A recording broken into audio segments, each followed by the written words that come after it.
right? So if we were going to kind of go back to this premise, what can we tell individual people who are listening to this? What can they do to become a better leader? I think we might be able to summarize is learn to become a little bit more charismatic, learn to care about the people that work for you. Just think about your values. So that is something you can enhance with in many ways. Maybe you have a trusted guru or teacher, or maybe you can you want to read some books, to sort of enhance that. Certainly hone your skills. I think that's a very important part. Be a better manager, a better decision maker. Decision making is the key, right? The ability when everybody else is confused, you might be confused as well, but have the process skill set to sit down and say, okay, let's nail down the individual elements and look at the trade-off factors. Because that's what I find as a consultant. I often find with my clients, I think the biggest service that I often provide them with is in the confusion of all the different options, I say, hey, let's limit it, let's structure it a little bit. And that brings me to the second point. the third, which is the habits, right? So I have this wonderful example of my economics professor at INSEAD. His name is Randall Heap. He was so admired by the students because he was actually the world champion of Texas Hold'em. And he had just won the championship, and then he was in our classroom, and everybody could look it up on the internet of how much he had just earned. So it made them very, very differential to him. Yeah. Because normally those alpha types in the business school classes, when they encounter those professors, they have a little bit of a disdain for them because why are they professors if they're so smart? Why aren't they super rich in business? Yeah. But this guy was very good because he is economics point of focus was game theory, right? Mm-hmm. So game theory, he applied it to the poker table. It was really a brilliant thing. And he basically, he had a consulting company in California where he was guiding big energy companies through decision trees, which is exactly how everybody knows what they look like. Nobody knows how to calculate them. Right. And then he said, okay, let's put a probability here, and then this happens, and then this competitor does this, and then this external factor, and so on. And he was constructing this whole game theoretical grid of decisions and probabilities of outcomes and so on. And the way he described it, these were huge matrices that really you needed a whole huge conference room table to just sort of write it down. And what was the outcome? Was it the Nash equilibrium that was then the solution for that company? Of course not. Yeah. But it was the process of thinking it all through. And that is the habit I want to imbue on future managers and future leaders. To have this kind of habit, to just take the time to think things through, to analyze it, to get outside opinions, to listen to them, and also to make this entire process as transparent as you possibly can. And then from that, I think, grows a sense of accountability. Because maybe that's a word, we have talked a bit about responsibility, but we haven't really talked about the accountability part. And many of the leaders are not accountable, and that is the root of their corruption. Yeah. But I think the outcomes wouldn't be that terrible if they had these kind of habits and these kind of values and these kind of skills. I think it's great that you bring up the topic of accountability again, but let's talk about the gaming theory, because I think that's a great analogy for what a skill set that you potential and real leaders out there can have. Anybody who's ever played Texas Hold'em realizes that it's a game of chance, but it's not just a game of chance. There's skill involved in it as well. Can you eliminate chance completely in your thought process? No, but by using certain methodologies, you can play with probabilities, okay, and make better decisions. And ultimately, people who win in poker, I don't know what the percentage of it is luck, but there's a huge percentage of skill involved as well, and the ability to crunch numbers and look at these different problems. And I think the most important thing is... May I interject here? Yeah. One hand of poker is a game of luck. Yeah. But a repeated Yes. game That's where I was going. is entirely a game of skill. And there we are again at the short-term and long-term orientation that we had before. And, I like this topic a lot because you see, in Austria, there was an entrepreneur who wanted to do a poker room. He saw them in the United States. So he wanted to make one here as well. So he built a huge poker room, and then he said, "Oh, I need skilled people to deal the cards, right?" So he went to the government to get some subsidies to have the training, and he had 40 people trained as card dealers. Just imagine the company that provided the training. They must have this great. What a great business to. Yeah. Okay, so it cost several thousand euros to have all these people trained, and then he wanted to open his shop, and he couldn't because the government said, "No, we have a monopoly on gambling." Yeah? And then he basically said, "But it's not gambling. It's a game of skill. It's not gambling." Okay, so he went to court, and the government prevailed. But I think he had very good arguments of why it is not a game of chance. And similarly, there was a similar case on the opposite side in New York, because in Washington Square Park there were always these chess players, and these were chess players who played for money, very streetwise players, right? So speed poker, they got sued.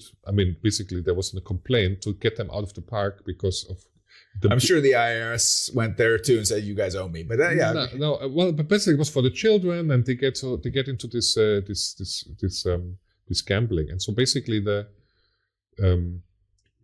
chess players went to the witness stand in court and said, "No, chess is not a game of.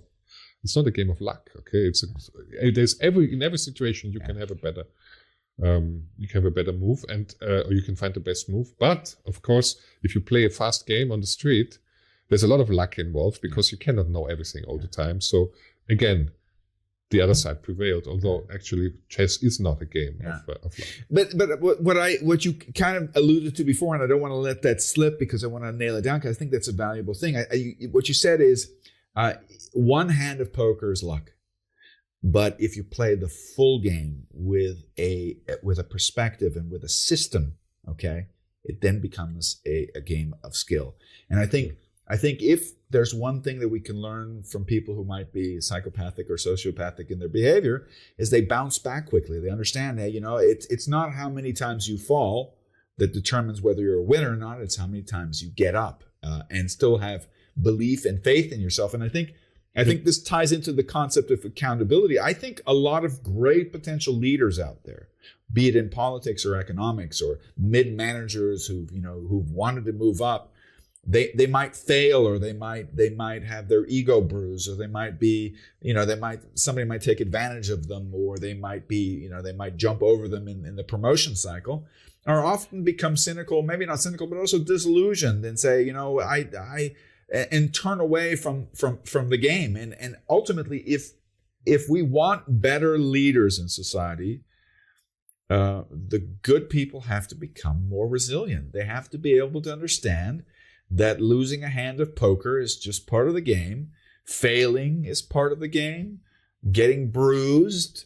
But the key strategy at a repeated game of Texas Hold'em is that whenever you lose a little bit less, and when you win a little bit more. Yeah. And that is really the little delta that makes all the difference. Yeah. And maybe if you apply that to your like medium-term repeated decision making in your career, then maybe that is exactly the same, right? Maybe you can lose some, but make sure you don't lose too much when you lose your hand, which can always happen. Let's talk about accountability. It was a topic that you said that we should take a look at again. I'm a big fan. I think one of the biggest problems we have with ethical leadership is that I don't think shaming is enough. Right. I think there need to be real consequences. Although I think we need to find, and this is what makes this a wicked problem, we don't want to punish innovation or honest innovation, attempted innovation. I don't think we need to create. I think if you look at, for example, Europe versus the United States going into bankruptcy, it's punitive in Austria, for example. Going into concurs or bankruptcy can ruin you for life. Okay, in the States, it's often treated as a badge of honor. I think it's exaggerated. Maybe there are ways to get out of bankruptcy in Austria just as well and then have a fresh start. Yeah. But where you're right is in the cultural sense. Yeah. When somebody is what we call a pleitier, somebody who went bankrupt, he's always a loser. He's a loser. And he's nobody stamped on his forehead. And nobody will ever trust him anymore. But that's actually not entirely true, because there are also examples to the opposite. It's changing. I think the examples to the opposite. So, for example, the D-Tech entrepreneur who went bankrupt, he started a new company and there's 100 employees now. But this ties back to a concrete quality that we can learn from. Accept the fact you're going to make mistakes. Accept the fact that you're going to make wrong decisions. Accept the fact that some of the things you do are not going to lead to success. But don't lose faith in who you are. I have to protest. So okay, please. There is this myth, there's this adage to say that we have to have the capability to fail, right? Yeah. And that maybe in many European countries that this is underdeveloped, and it's much better developed in the United States and other more mercantilistic societies. And that's all true, and I'm all for it, and I have my own share. I think I know where you're going. I want to hear this. I would agree with you. Keep going. I have my own share of failed companies, okay? But and this resilience is very important, but I cannot hear it anymore. You know, there is actually a conference in California. It's called it's about failure, and then the keynote speaker said, "I failed 12 times." The big applause, right? So to sort of, you can also exaggerate that and celebrate this failure. And the key is, let's again look at the poker game. When you lose, don't lose because you're stupid. Don't lose everything. Don't lose everything. Don't lose because you're stupid. Yes. Always measure. There's not a black and white thing like you're losing or you're winning.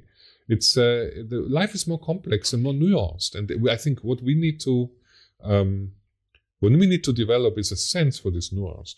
And also that is in a way maybe also a little bit the first idea of how we can approach a solution to accountability. Yeah. Because maybe we should evaluate not just the outcome, but also the process. Yes. Right?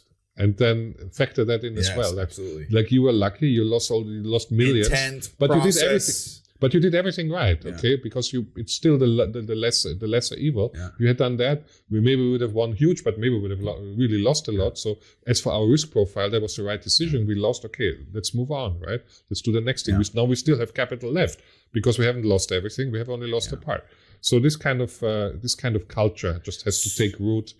And it has to take root not only in the C-suite, it has to take root in the board. What you're talking about is you're not advocating for reckless abandon, I think is the term that we talk for. It's not just say, hey, I can absolve myself in advance for anything stupid I do. I think one of my favorite quotes from Bismarck, he once said, a smart person learns from the mistakes. A genius learns from others' mistakes. I think that's what you're referring to, right? Yes.